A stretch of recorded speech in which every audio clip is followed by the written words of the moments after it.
Bonjour et bienvenue, voici notre tour d'horizon économique, géopolitique et boursier. Pour comprendre comment tourne la planète finance, c'est sur la bourse au quotidien et nulle part ailleurs.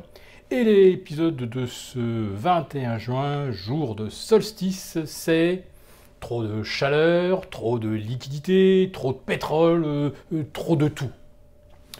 Oui, vous avez bien compris qu'hier, notre titre, les soldes, ça ne sera pas pour cet été, c'était évidemment du second degré, puisque hier, vous aviez un concert absolument hégémonique de permabulle, estimant qu'il n'y avait aucune possibilité d'envisager une consolidation des marchés durant la période estivale, puisque c'est tempête de ciel bleu et qu'il n'y a aucun nuage à l'horizon. Alors on peut dire quand même que sur les cours de bourse, on commençait à atteindre la canicule, et aujourd'hui, ça se rafraîchit un petit peu, même s'il fait déjà 36 sur Paris.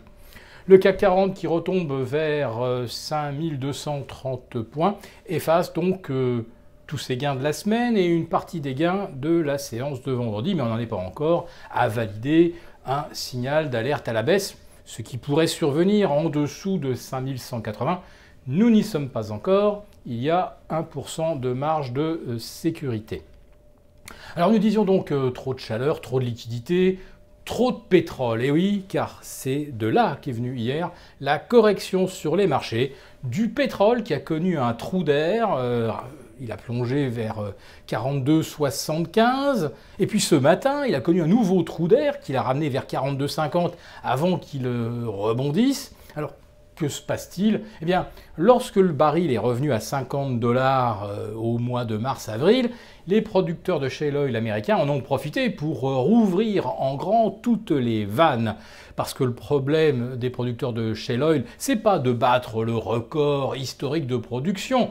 Ça sera chose faite au mois de juin. Non, mais c'est surtout d'extraire du pétrole et de les convertir en liquidité pour rembourser la banque. Parce que la plupart des producteurs de shale oil sont endettés en high yield, et s'ils ne remboursent plus, c'est tout simplement game over. Et comble de pas de chance, eh bien, au moment où les producteurs de shale oil américains battent leur record historique de production, voilà que les Libyens font leur retour sur le marché, estiment qu'ils peuvent augmenter la production de 30%.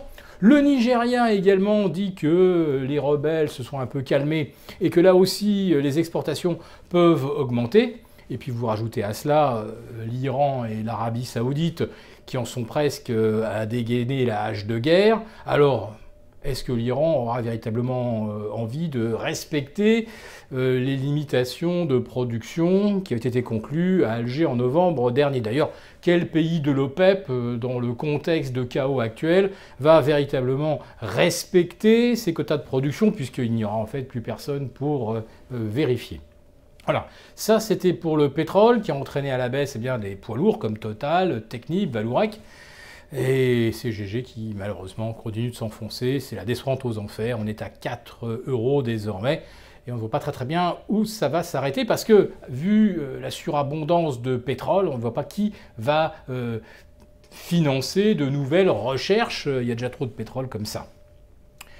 Le compartiment de la distribution a également continué de souffrir hier à Wall Street. On a vu des Kroger, Nordstrom perdre 4 à 5%. Alors il y a vraiment, oui, un souci avec le consommateur américain dont Wall Street ne se préoccupe absolument pas. Et en France, y a-t-il un souci avec le consommateur? Alors on nous dit que tout va bien, tout est beau. Mais quand on regarde les abondements dans les plans d'épargne retraite, dans les organismes qui gèrent les retraites, on s'aperçoit de quoi? Il y a que si on a eu davantage de création d'emplois en 2016, les montants versés aux organismes de retraite ne progressent pas.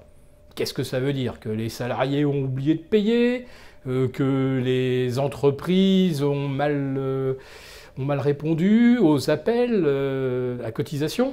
Non, c'est tout simplement que les salaires ne progressent pas. Et voir que pour ceux qui ont cessé de cotiser partant en retraite, ceux qui les remplacent sont bien moins payés. Mais globalement même, tous les salaires sont à la baisse. Et c'est à peu près le même phénomène qu'on observe en Espagne, avec bien sûr des amplitudes beaucoup plus importantes. Et l'enjeu de la prochaine loi travail, c'est bel et bien de rendre la France concurrentielle par rapport à l'Espagne, par rapport à l'Italie, c'est-à-dire par des pays bien moins disants en termes de salaire et bien moins disants désormais en termes de protection sociale.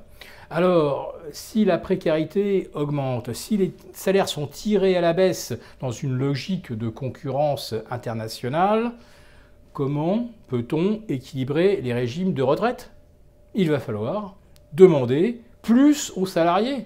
Mais quelqu'un qui gagne 1 200 € par mois, qui a déjà du mal à se nourrir et à se loger à la fin du mois, comment pourrait-on exiger de lui qu'il finance un surcroît de cotisation ou qu'il souscrivent un plan d'épargne sous forme de fonds de pension.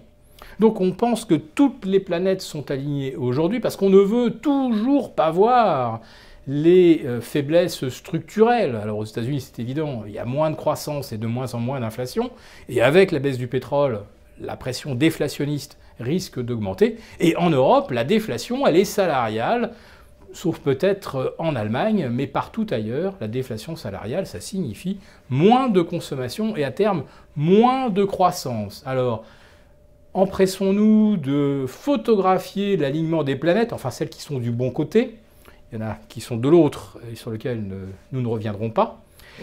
Et nous avons couvert les portefeuilles, en tout cas, aux États-Unis, nous avons décidé récemment de prendre des ETF Bear sur le Nasdaq QID et sur le S&P 500 via le SDS.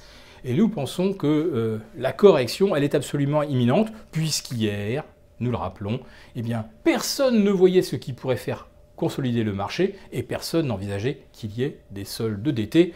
Mais vous avez bien compris, c'était du second degré. Les soldes auront lieu, et ça sera peut-être même une opération coup de balai.